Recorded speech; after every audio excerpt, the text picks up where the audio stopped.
तो शुरुआत में हम बहुत सारी नन्स को देखते हैं जो दरअसल वॉरियर नन्स है, यानी वो सिस्टर्स भी है और योद्धा भी, जो किसी खास चीज की शैतान से हिफाजत कर रही है, उससे लड़ने के लिए तैयार है। क्योंकि अगर शैतान हमारी दुनिया में आ गया और उसने वो चीज हासिल कर ली तो वो दुनिया को बर्बाद कर देगा। तो इसीलिए सारी वॉरियर नन्स दुनिया को बचाने के लिए शैतान और हमारे बीच ढाल बनकर खड़ी है। अब ये सारी वॉरियर नन्स भाग रही थी, मगर इनकी एक नन जो काफी बहादुर थी अचानक गिर जाती है क्योंकि वो काफी जख्मी हो गई थी। इसलिए वो लोग उसे फौरन चर्च में लाते हैं और उसके जिस्म से एक डिवाइस को बाहर निकालते हैं जो बहुत ही पावरफुल ताकतवर थी, क्योंकि जिसमें लगाने से वो इंसान दीवार की आर पार भी जा सकता है, एक जगह से गायब होकर दूसरी जगह आ भी सकता है और अपने सामने वाले इंसान को चुटकी भर में बर्बाद भी कर सकता है। पर ये डिवाइस सिर्फ उस इंसान उस नन को ही लगाई जाती है जो इसके काबिल होती है, यानी जो इसकी ताकत का सही इस्तेमाल करे। अभी उस नन के जिस्म से डिवाइस को निकाल ही देती है क्योंकि उसकी हालत काफी खराब थी। वो काफी जख्मी होने की वजह से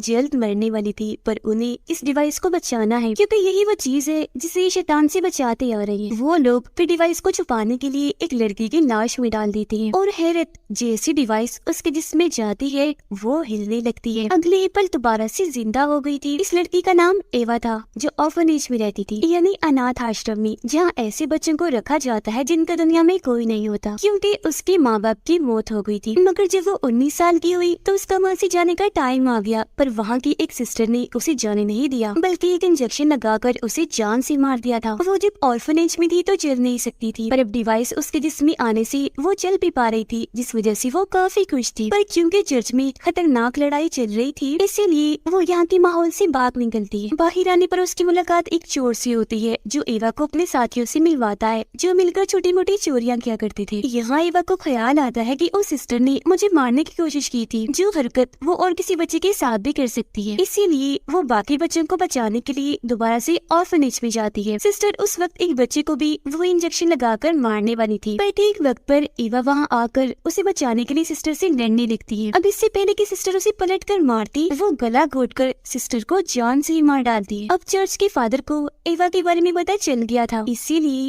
वो अपनी वॉरियर नन्स की आर्मी इन्हीं सभी सिस्टर्स को भेजती है एवा से वो डिवाइस वापस लेने के लिए। पर इन सिस्टर्स में से जो लिलिथ थी उसका इरादा ये था कि वो डिवाइस निकालकर अब मुझे दे दी जाए क्योंकि मैं उसके काबिल हूँ। पर फादर कहते हैं कि नहीं, तुम्हें वो डिवाइस हम नहीं दे सकते, उसे हमें छुपाना है क्योंकि वो डिवाइस हमारे अलावा वो डीमन भी लेना चाहता है जो बहुत ही खतरनाक है और उससे लड़ना आसान नहीं है। फिर वो डीमन एवा के पास पहुंच ही जाता है उस डिवाइस को हासिल करने के लिए और उस पर हमला कर देता है। एवा से उस डिवाइस को लेकर वो सीधा हेल इन्हीं जहन्नम में जाएगा। उससे डीमन को ताकतें मिलेंगी और वो फिर कुछ भी कर सकेगा। इसके बाद हम एक बायोटेक इन टेक्नोलॉजी कंपनी को देखते हैं जिन्हें जमीन पर एक जगह एक काफी अनोखा मेटल मिलता है जो बहुत ही कम पाया जाता है, पर सिस्टर्स को भी और डीमन को भी दोनों को ही नुकसान पहुंचा सकता है। फिर वो लोग उसे अपनी कंपनी में लाकर उसकी मदद से एक पोर्टल एक रास्ता बनाते हैं जिससे दूसरी दुनिया में वो जा सकते थे। ये रास्ता उन्होंने बना तो लिया था पर अभी वो दूसरी दुनिया में नहीं जा सकते थे क्योंकि एनर्जी उनके पास अभी भी कम थी जो उन्हें उस डिवाइस से मिल सकती थी। तो ये भी अब उस डिवाइस को हासिल करना चाहती थी। अब हम इस कंपनी की हेड जो एक डॉक्टर थी उसे और उसके साथी को देखते हैं जिन दोनों के लिए ही ये मैटर बहुत खास था, सबसे ज्यादा डॉक्टर के लिए क्योंकि वो ये सब अपने बेटे के लिए कर रही थी क्योंकि उसके बेटे को एक खतरनाक खून की बीमारी है। ये बीमारी उसे इसलिए हुई क्योंकि वो ऐसे पैदा नहीं हुआ बल्कि डॉक्टर ने उसे साइंस टेक्नोलॉजी की मदद से पैदा किया है और वो उसे ठीक करना चाहती है, जिसके लिए उसने दूसरी दुनिया का दरवाजा बनाया क्योंकि उसका मानना है कि अगर मैं अपने बेटे को वहाँ भेज दूं तो वो बिल्कुल ठीक हो जाएगा। वजह ये है कि वो दुनिया ही ऐसी है जहाँ हर बीमारी का इलाज है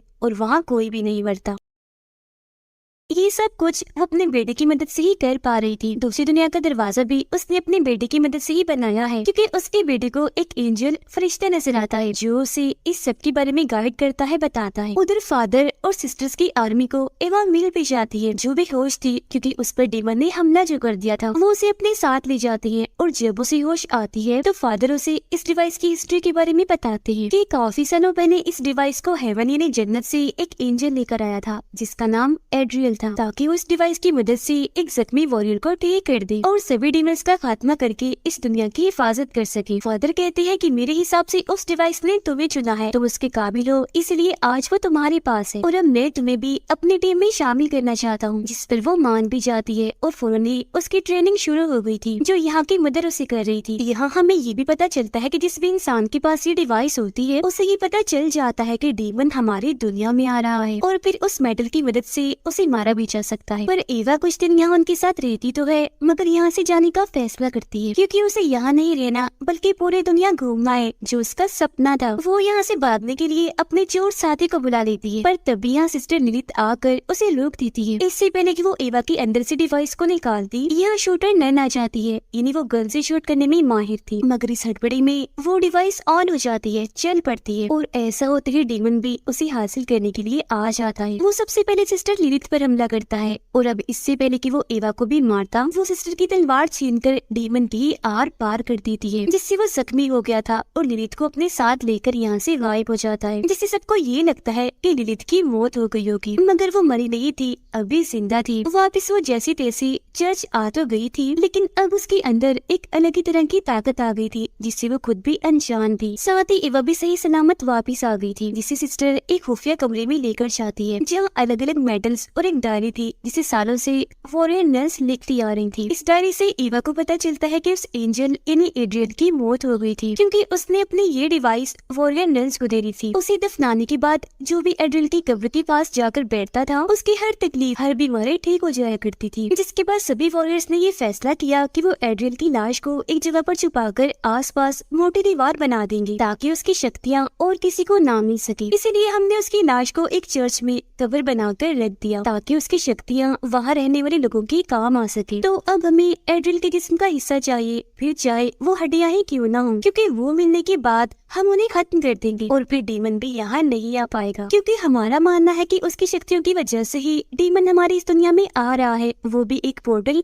रास्ते के जरिए। तो अब ये लोग फैसला करते हैं कि इस सब में हम डॉक्टर और उसके साथी की मदद लेंगे और एड्रियल की हड्डियों को हमने तबाह तो करना ही है तो हम उन्हें तबाह नहीं करेंगे बल्कि डॉक्टर को दे देंगे ताकि वो अपने बेटे का इलाज कर सके, जिसके लिए डॉक्टर मान भी जाती है और उसका साथी अगले ही पल चर्च आ जाता है ताकि वो एड्रियल की हड्डियों को हासिल कर सके। अब एवा जैसे उन हड्डियों को लेने के लिए जाती है तो उसे वहाँ उसकी हड्डियाँ नहीं बल्कि खुद एड्रियल मिलता है, वो भी बिल्कुल सही सलामत जो ना जाने कब से यहाँ फंसा हुआ था। इसके अलावा एवा को यहाँ ये बात भी पता चलती है कि एड्रियल कोई एंजल नहीं है बल्कि वो डीमन है और वो डिवाइस उसने एक एंजल से चुराई थी, इसी वजह से डीमंस उसके पीछे लगे हुए थे। तो उस डिवाइस को बचाने के लिए एड्रियल ने उसे शुरुआत वाले नन के अंदर डाल दिया, साथ ही बाकी सिस्टर्स को भी पकड़ पकड़ कर वॉरियर नन्स बना दिया ताकि आने वाले डीमंस का वो मुकाबला करे, उन्हें रोके और खुद को फरिश्ता इसलिए बताया ताकि डीमन से सब उसे बचा ले। अब एड्रियल की सच्चाई उस वॉरियर नन को पता तो चल गई थी पर उसने किसी को भी नहीं बताया क्योंकि उसकी मौत जो हो गई थी। अब सारी सच्चाई जानने के बाद एवा उसे वो डिवाइस नहीं देना चाहती थी पर एड्रियल जबरदस्ती वो हासिल कर लेता है, जिससे काफी तेज एनर्जी को हम चलते हुए देख पाते हैं जो दूसरी दुनिया की उस रास्ते में बनी थी जो डॉक्टर ने बनाया था। उसके बेटे को भी ये बात पता चल गई थी, इसीलिए वो उस पोर्टल में जाने का फैसला करता है।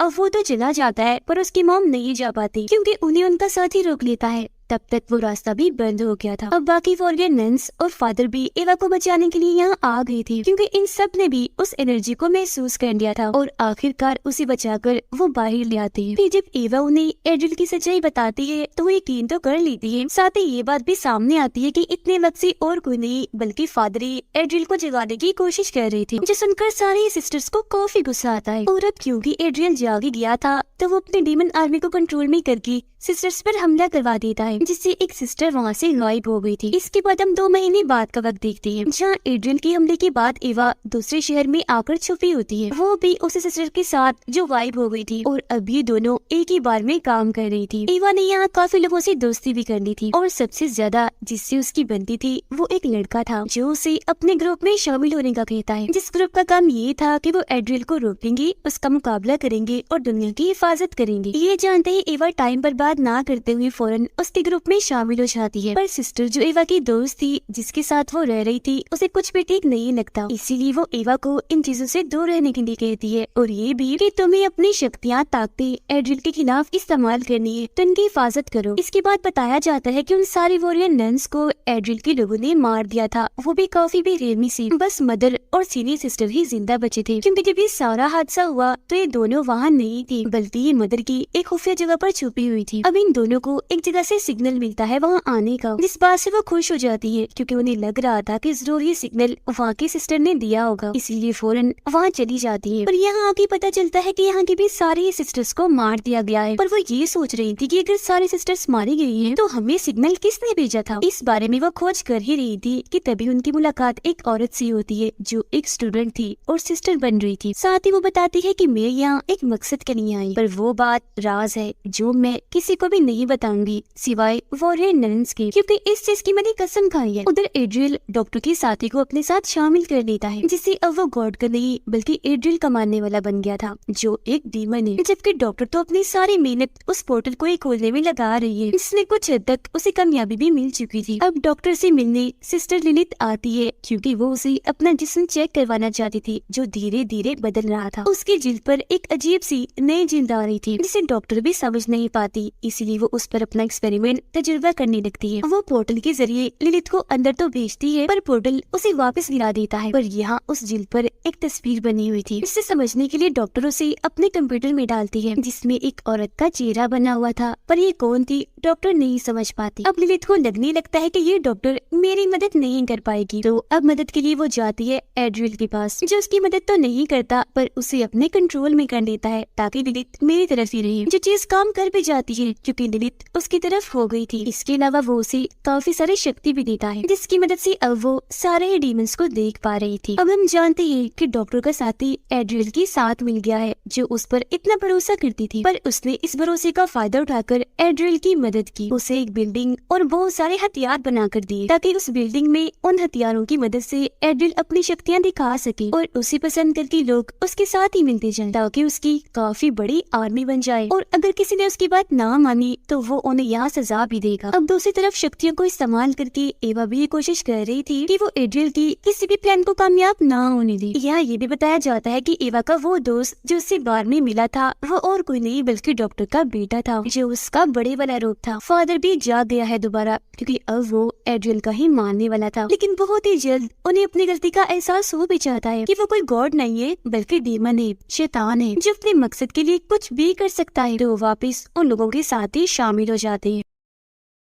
यहाँ एवा एक खास किस्म की चीज के जरिए दूसरी दुनिया में जाती है, ताकि वहाँ से एड्रियल की कोई बड़ी कमजोरी ला सके, जिसमें वो कामयाब भी हो जाती है। ये वहाँ पहुँचकर उस कमजोरी के जरिए एड्रियल को हरा देती है। काफी बुरी तरह से उसका काफी बहादुरी से उन्होंने सामना किया था, पर इस लड़ाई में बहुत सारे लोग जख्मी हो गए थे और 2 लोग मारे भी गए थे, जिनमें एक सिस्टर थी और एक एवा का दोस्त डॉक्टर का बेटा था। उनके अलावा एड्रियल से लड़ते लड़ते एवा खुद भी काफी जख्मी हो गई थी, जो अपनी सिस्टर दोस्त की गोद में थी। वो मरने वाली थी। तब उसकी हालत देखकर लिलित कहती है कि हमें इसे दूसरी दुनिया में भेज देना चाहिए, वहाँ ये ठीक हो जाएगी। अब ये फैसला उसकी सिस्टर दोस्त के लिए था तो काफी मुश्किल, पर एवा को बचाने के लिए वो उसे दूसरी दुनिया में भेज देती है। अब ये लोग जंग जीत तो गए थे, पर अभी इन्हें एड्रियल का खात्मा भी करना था, जिस बारे में वो लड़की इन्हें सब बताती है कि एड्रियल का खात्मा कैसे किया जा सकता है। जो बात वो राज थी, जिस बारे में वो कह रही थी कि मैं सिर्फ इसे वॉरियर नन्स को ही बताऊंगी, जिसकी मैंने कसम खाई थी, और वो बात वो राज एड्रियल के खात्मे की थी असल में, जो अब वॉरियर नन्स के काम आने वाली थी, जिसमें वो बताती है कि उसे मारने के लिए हमें जीसस का ताज चाहिए, जिसे पे हासिल करने में वो कामयाब भी हो जाती है। पर बहुत जल्द एवा को पता चलता है कि एड्रियल को मारने का तरीका ये ताज नहीं है बल्कि कुछ और ही है। साथ ही उसका मकसद उस बायो कंपनी की मदद से दुनिया में एक ऐसी बीमारी फैलाना है, जिसे ठीक करने के लिए सबको उसकी तरफ आना ही पड़ता, क्योंकि उसके पास ही सिर्फ इस बीमारी का इलाज है। पर हकीकत तो ये थी कि वो कोई इलाज नहीं करता था, बल्कि वो डीमंस के जरिए उन सभी लोगों को डीमंस बना रहा था अपनी एक काफी बड़ी आर्मी खड़ी करने के लिए। और इस चीज में उसे काफी हद तक कामयाबी मिल भी गई थी। उसने बहुत सारे लोगों को अपनी आर्मी में शामिल कर लिया था। सिर्फ इतना ही नहीं बल्कि वो लोग जो जो दुआएं करती थी उनकी एनर्जी को भी वो अपने मकसद के लिए इस्तेमाल करता था। इसके अलावा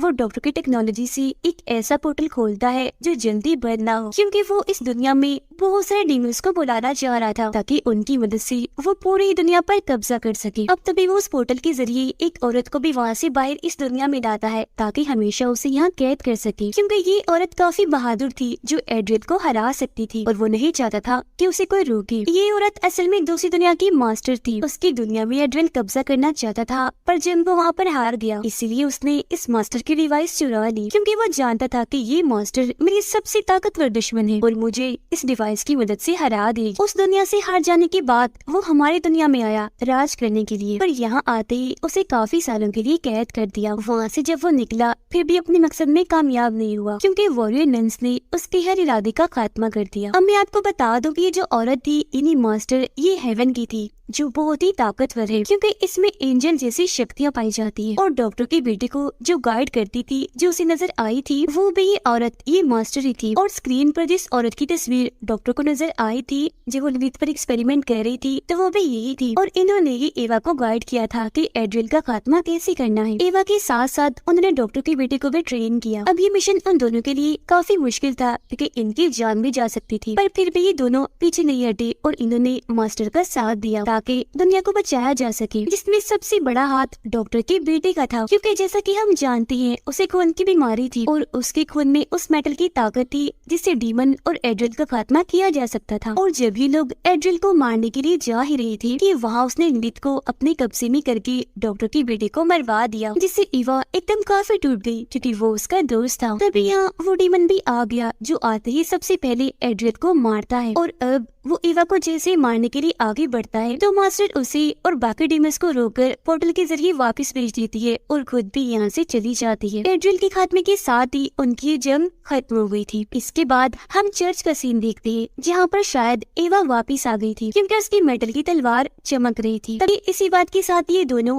पहला और दूसरा सीजन इधर ही खत्म हो जाता है।